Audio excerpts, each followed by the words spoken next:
Saudara, sebuah rumah usaha karangan bunga di Jalan Petarani 2, Kecamatan Panakukang, Kota Makassar terbakar siang tadi. Besarnya kobaran api membuat 2 unit mobil bak terbuka yang terparkir di halaman rumah ikut terbakar.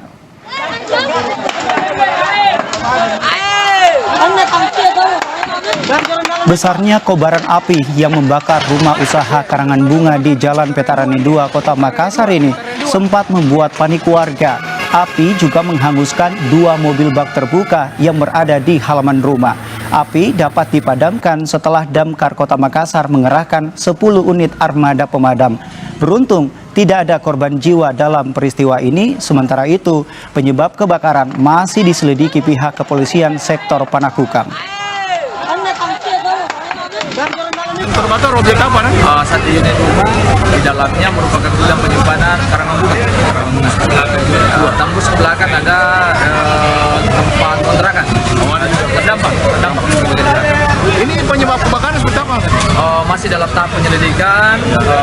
Nanti tim dari Polsek Panakukang akan